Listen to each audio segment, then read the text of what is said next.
This talk deals with operations management. Now, it's one talk in a whole series on this topic, and needless to say, this should all be looked at and studied and thought about in order to get a fuller picture of what this important area is about. However, to start, operations management is simply the transformation of inputs into outputs. It's important that management deal with the transformation of inputs into outputs in an efficient manner.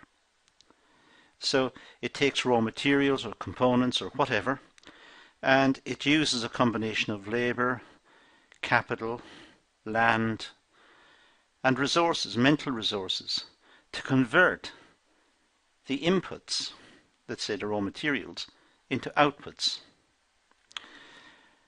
Needless to say, that could be done efficiently or inefficiently. So operations management focuses on carefully managing the processes to produce and distribute products and services. Operations management is dealing with the efficient transformation of inputs into outputs. So production is simply the creation of goods and services, and operations management is the efficient production of goods and services. Now, there are significant events in the development of this topic, and we'll just run through some of these to set the picture. As I said, there are several videos on this topic. This one will help set the picture. I suppose really the starting point is the division of labour, which was discussed by Adam Smith in 1776 in his book The Wealth of Nations, or given its full title, An Inquiry into the Cause and Effects of the Wealth of Nations. Adam Smith talks about the division of labour. We have the division of labour in society. Some people are school teachers because they're good at school teaching. They're no good at fixing the car. We have car mechanics who are excellent at fixing cars, but are no good at teaching in schools. So we allocate ourselves into particular occupations depending on our expertise and our abilities. So we have the division of labour in society. We also have the division of labour in a smaller sense. We divide up production in ways that we can optimize the use of resources. So it all really, I suppose, started way back then. Adam Smith popularized it. It was around before Adam Smith, but he popularized the concept. Then we have this idea of standardized parts, which came up around 1800. Standardized parts was quite a revolutionary thought, that products could be standardized. Each one looks the same and acts the same and is the same. It's made up from the same components and so on. And the inputs were standardized. We have scientific management, Taylor. The idea of measuring inputs and measuring inputs against outputs and structuring production in scientific ways in which workers could be controlled and measured and inputs could be measured. So a topic unto itself, and is dealt with in other parts of the course. We also had the coordinated assembly line. Fords did this, where they produced a Model T Ford, and the assembly line was the car moving down the line. As it moved down, workers added more parts to the car. So it was a coordinated assembly line. Then we have Gantt charts, which enables us to measure the progress of projects and set out project schedules and timings. And we had motion study by the Gilbreths in 1922, where again there was an effort to try and measure inputs and standardize the inputs and look at the way work was conducted and try to be more efficient about the way work was conducted. There are lots of criticisms of all of these, and they're all topics unto themselves. But for the moment, in terms of operations management, these are various phases, important phases, that we've gone through. And of course, the last one, the Schuhart's quality control. And if you look at the list, they're still around. We still use Gantt charts. Quality is probably more talked about nowadays than it's ever been, and the need for quality. We still have standardized parts, the division of labor. We still have talk about scientific management, even though many more enlightened people say it's too crude a tool. But the idea of measuring inputs and outputs and designing the workplace, it still lingers on. Methods in operations management. Well, we have the critical path method and PERT, the project evaluation and review technique. We'll come back and have a look at what these are, but that's one technique that's used. We have the materials requirement processing, requirement processing. We have computer-aided design, flexible manufacturing systems, and computer-aided manufacturing, or computer-integrated manufacturing, I should say. So we have different approaches and different methods that can be employed throughout the operations management approach. Let's look at each of these in a little bit more detail. We'll start with the critical path method. Now, this is a tool to analyze a project to determine its duration by determining critical paths through the activity of work. When work is set out, it can follow a network, it can follow different routes. It could be processed on one machine or alternatively processed on a different machine. It could move from one machine to another machine, or it can move in various ways. It can be initiated at different stages perhaps, finally being assembled somewhere else. There are various paths that activities can take. And what this technique does is it tries to chart out the various routes work can pass in, and tries to find out which ones are critical and what's the best route from start to finish. What's the one that optimizes the system? Now, I'm not doing a lot of justice in what I'm saying here, but it's a feeling for what the technique is. The technique is trying to optimize the route in which the work travels through the organization. It enables management to vary the project duration. So it's possible for management to intervene and to select particular ways of doing the particular tasks, particular routes, in other words, through the network. It may accept or reject particular ones. It's collecting the figures that enables the management to make these decisions that really is the problem. And that's the crux of the matter. The activity times are assumed to be known with certainty. But of course, in the world in which we live, activity times may vary because one operator is faster than the next, or one machine is more capable than the next machine, and so on. So activity times are not always known with certainty. Despite having said that, it's a widely used technique and widely respected technique, and one which deserves its own class, which indeed there is. So that will be dealt with in a separate class. PERT, the project evaluation and review technique. Well, this is related to the Gantt chart, setting out tasks, looking at how tasks are coordinated when one task finishes and the next one starts, and looking at slack in the system to see where there is the capacity to do more and move work around to exploit the slack that may be in the system. So Gantt is It's a chart, so it's very pictorial, but it enables management to see at a glance what's happening, what's critical, where the work has got to, what's happening. It's a very visual approach.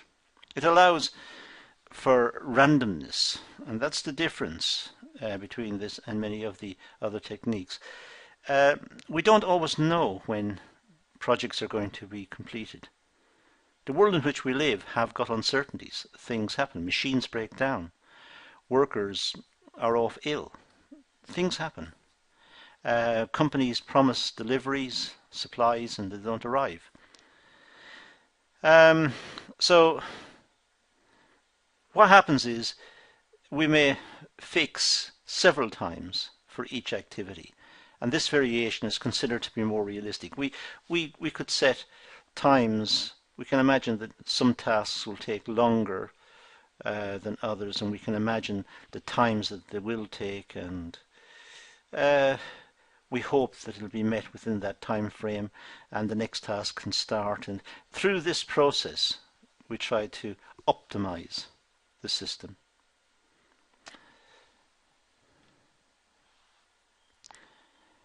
The material requirement processing. Well, this approach tries to meet three objectives. Have materials to meet production requirements and thereby meet customer orders. So that's really an essential requirement. Material requirement processing, it must try to ensure that the materials meet the production requirements, and the production requirements, of course, are aimed at meeting customer orders. It also should try to minimize the amount of materials that are held in the stores. Material held in stores is dead cash. It's not doing anything. It's not helping the business. It's not easing cash flow. It's not making life easy. Materials and components held in the stores are just sitting idle. They are a drain on resources. They are, if you like, an investment, but there's no payback because they're idle. They're sitting in the stores. So the idea is to minimize the amount of stock holding and try to optimize production, delivery, and purchasing. So it tries to get the maximum out of the resources that the company has at its disposal. It tries to meet delivery times and also tries to ensure that purchasing is timely so as to minimize stocks in the stores. But it also that the purchasing is well negotiated. Good contracts are struck and the cost of purchasing is kept down. The material requirements processing takes in information from the bill of materials. The bill of materials is what's required to make the job. So a company who receives an order to make something will have a bill of materials. The bill of materials will specify what's required. Ideally, it should specify everything that's required, every nut and screw and component and piece of metal, piece of wood, whatever it is. Everything should be specified. So the bill of materials, the independent demand, i.e. the final demand from the customers, it is the demand that is outside the business. So it should look at the bill of materials, what do the customers want, and then try to break it down into what does the business have in order to meet that requirement, to meet the order. The independent demand, i.e. the demand for components within the business, well, these are necessary to make the final product. So there is a dependent demand. Now the dependent demand means these are the components and the issues that are needed. So when we think of the bill of materials, we think first of all of receiving an order. The customers place an order. Now, as to whether to place the order or not is outside of the company. that decision to place the order was outside of the company. It's independent demand. But once the order has been placed, then there is a demand inside the organization for the nuts, the screws, the components, and all of the bits and pieces that go to make the product that's demanded by the customer. So we can see two types of demand: independent, which is really the customer deciding outside of the organization, deciding to buy or not buy the particular product. But once the decision is made to buy it, then of course the company must make it and must be in the position to replenish stocks if the order, if the item purchased was out of stock, then the company would want to replenish the stocks. But it has a dependent demand. To make that product, it has a demand for components, raw materials, labor, and so on. So two parts, two types of demand. Computer-aided design. Well, software and facilities that are electronic can be brought to bear on the development of efficient drawings and specifications of components and final products. In the past, draftsmen using traditional tools, straight lines and curves, would draw out the products. Of course, it was a time-consuming exercise. Now, with computer-aided design, computers can design the product very fast and also ensure that all the parts fit and that it's logical and that the tolerances that have been entered are feasible. So it can render the final image and rotate the image and show what the final product will look like. A lot more sophisticated than in the past, and also a lot more efficient. Flexible manufacturing systems. Well, manufacturing systems that have flexibility built in. Flexible manufacturing systems could be ones in which machines can be turned over from one line of production to a different one very easily. And the workers have the skills to change over from making something to making something else. In fact, there are two types of flexibility. There's machine flexibility, capable of producing new products and changing design requirements. So it may mean that certain parts of the machine have to be changed. New tools may have to be put on the machine to enable it to make a different product. But the machine is flexible enough to do so. So that's one type of flexibility. And the second type is what's called routing flexibility. Selecting between various machines that are capable of performing the same operation. So if machines can do essentially the same thing, then it's a question of finding which one is best. If the organization can produce a certain product, which route through the organization should be used? Which machines? Which personnel? How should the product be produced?